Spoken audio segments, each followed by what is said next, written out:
Assalamualaikum warahmatullahi wabarakatuh. Selamat pagi teman-teman semua. Hari ini kita akan melanjutkan pembelajaran kita masih di praktikum konsep basis data. Dan hari ini kita akan coba belajar bagaimana caranya membuat sebuah database dan juga table. Setelah sebelumnya, pada pertemuan sebelumnya, kita sudah mempelajari jenis-jenis database, kemudian juga kita belajar berbagai tipe data yang ada pada database. Dan hari ini kita coba lebih dalam lagi mempelajarinya dengan cara membuat database itu sendiri, dan mungkin juga kita akan coba membuat table. Oke. Oke, sebelum itu teman-teman silakan dipersiapkan apa yang sudah saya perintahkan pada pertemuan sebelumnya, yaitu teman-teman silakan buka dulu tools atau alat bantunya berupa Sampipi ataupun Laragon. Oke. Saya di sini menggunakan Laragon sebagai toolsnya.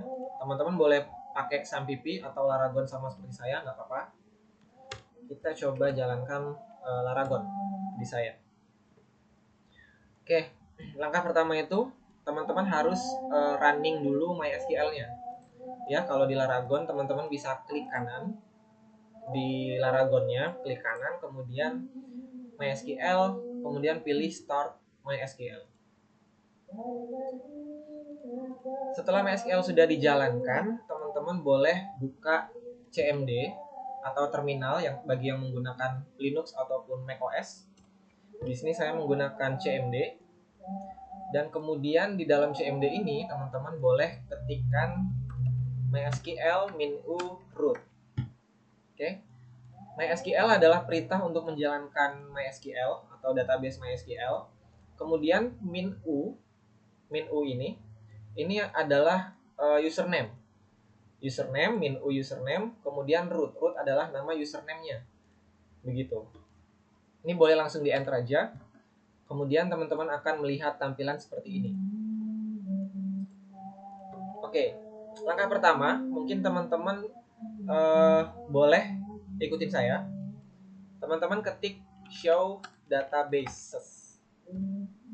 Fungsi ini digunakan untuk menampilkan database yang ada pada sistem teman-teman. Jadi database default ya, kalau teman-teman belum pernah membuat database, ini akan menampilkan semua database yang ada pada komputer teman-teman.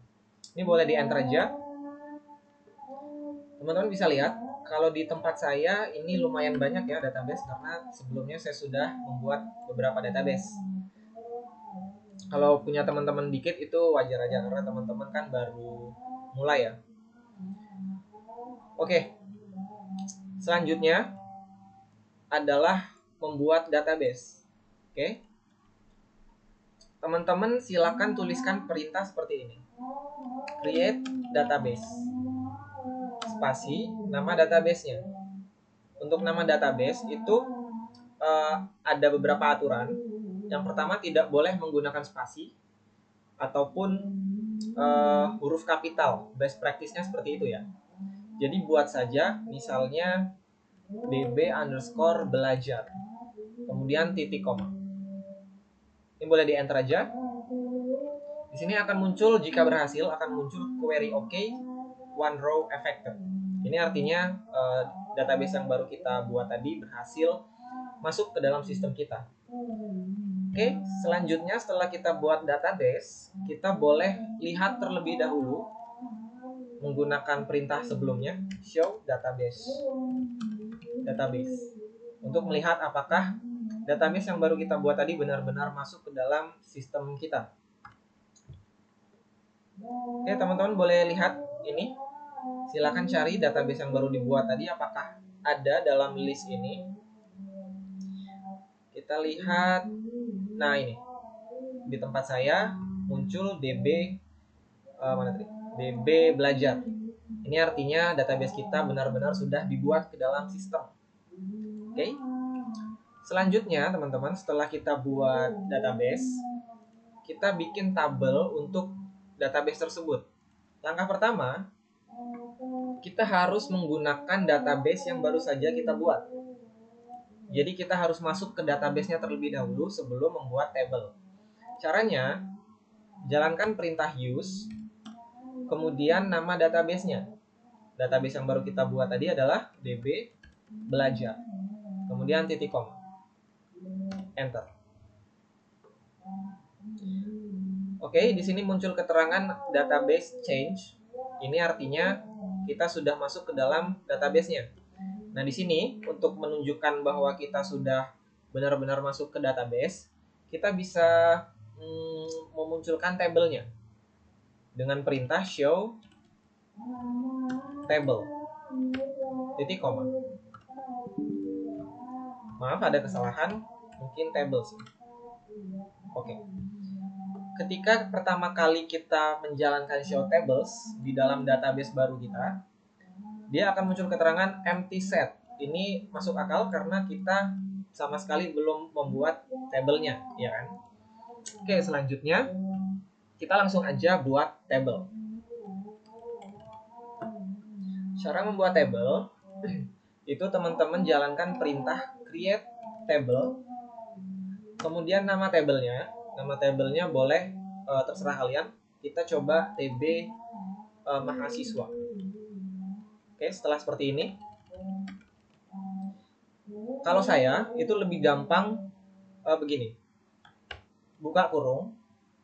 Nih ya, setelah create table TB mahasiswa, buka kurung, terus enter. Nah, di sini kita definisikan atribut yang kita mau di dalam tabel tersebut. Pertama, atribut apa kira-kira yang ada di mahasiswa?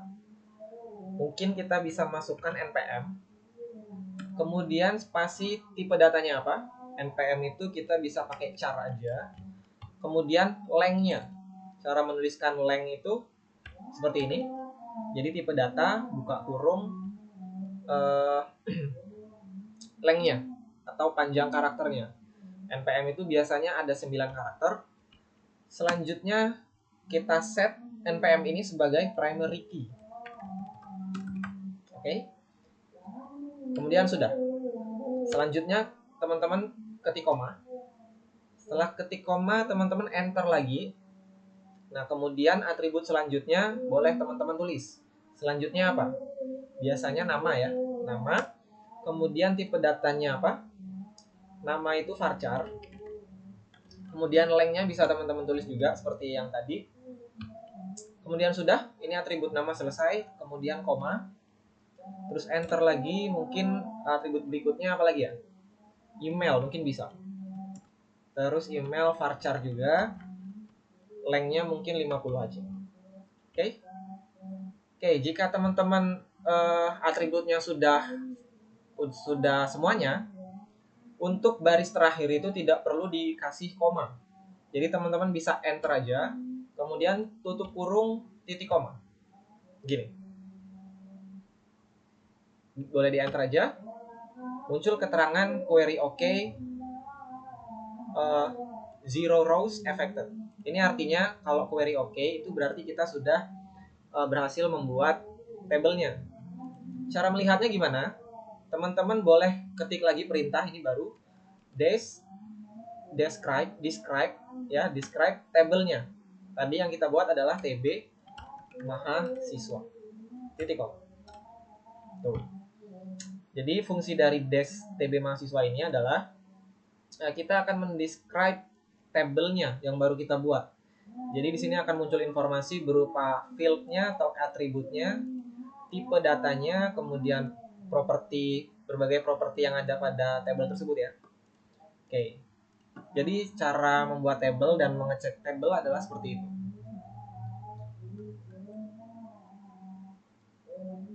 Oke, mungkin satu lagi kita boleh buat tabel baru ya. Kita buat lagi create table. Gimana? Nama tabelnya. Ini TB prodi mungkin. Kemudian buka kurung, enter. Kira-kira atribut apa aja yang ada di prodi? Kita bisa bikin ID aja, yang simple aja ya. Kemudian kita set sebagai primary key. Kemudian atribut selanjutnya itu ada namanya auto increment, teman-teman. Jadi auto increment ini adalah fungsinya itu untuk mengisi secara otomatis ID tersebut. Nah, ini diisi berupa angka ya. Jadi dari 1, kemudian jika ada data yang masuk, maka akan otomatis 2. Kemudian jika ada data lagi yang masuk, 3. Begitu. Jadi ID-nya otomatis terisi. Kemudian ini koma, selanjutnya ada atribut apa lagi? Nama prodi mungkin bisa. Varchar status, koma, kemudian apa ya? Kprodi mungkin bisa. Kprodi berupa varchar juga 50 aja. Ingat teman-teman, jika atribut sudah lengkap, di baris terakhir itu tidak perlu dikasih koma, langsung aja enter, kemudian tutup kurung titik koma. Oke, jika sudah berhasil, teman-teman boleh describe untuk mengecek apakah tabelnya berhasil dimasukkan. Describe TB Prodi. Done. Jadi, seperti itulah cara membuat table dan juga database ya pada MySQL.